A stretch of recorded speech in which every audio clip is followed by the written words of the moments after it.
Non বেঙ্গলিদের kind of পছন্দের একটা সবজি, যেটা আমি আজকে বানাতে চলছি। তার জন্য দেখুন কী কী ইনগ্রেডিয়েন্ট লাগে।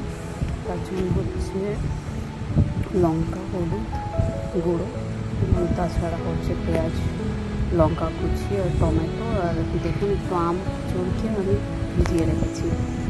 এবার একটা পাত্রের মধ্যে তেল নিয়ে তেলটাকে গরম করছি, এবং যখন তেলটা খুব ভালোভাবে ধোয়া উঠবে তারপরে তার মধ্যে দেওয়া হবে পেঁয়াজের স্লাইসগুলো, এবং তার সঙ্গে কাঁচা লঙ্কা কুচিও কিছুটা দিতে হবে। এবং এটাকে ততক্ষণ পর্যন্ত ভাজতে হবে যতক্ষণ না এখান থেকে একটা পিঙ্ক কালার না আসছে। পিঙ্ক কালার থেকে অতবার একটু ব্রাউনিশ টাইপের।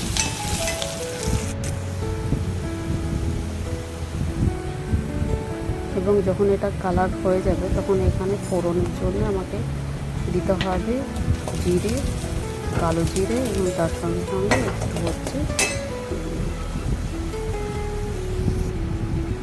এবং দেখুন এখানটায় আমি একটা পাত্রের মধ্যে, পাত্র বলা যাবে না, একটা বাটির মধ্যে আমি একটু হলুদ, লঙ্কা গুঁড়ো এবং ধনের গুঁড়োকে ভালো করে জল দিয়ে মিক্স করে নিচ্ছি।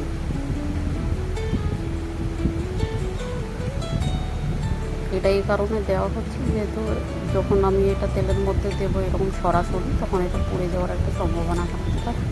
সেই কারণে এখানটাকে ঘোলটাকে বানিয়ে নেওয়া হচ্ছে জল দিয়ে।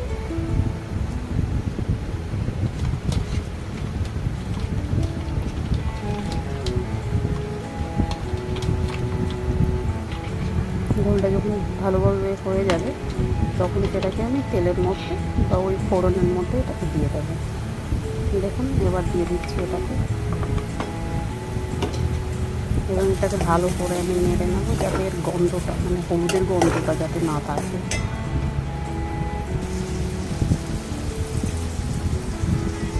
এবং তারপরে এটা দিয়ে দিচ্ছি লঙ্কা কুচি, এবং বাকি যে টমেটোকে স্লাইস করে রেখেছি সেটা এর মধ্যে দিয়ে দিচ্ছি।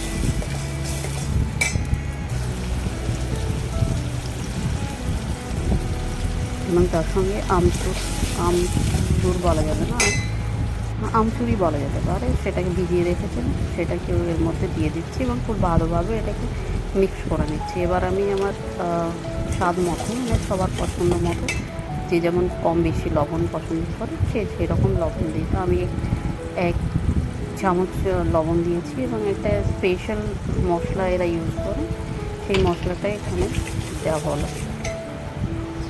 তারপর আমি আগে থেকে আলু সেদ্ধ করে রেখেছিলাম, এবং সেই আলুগুলোকে এর মধ্যে ম্যাশ করে দিচ্ছি।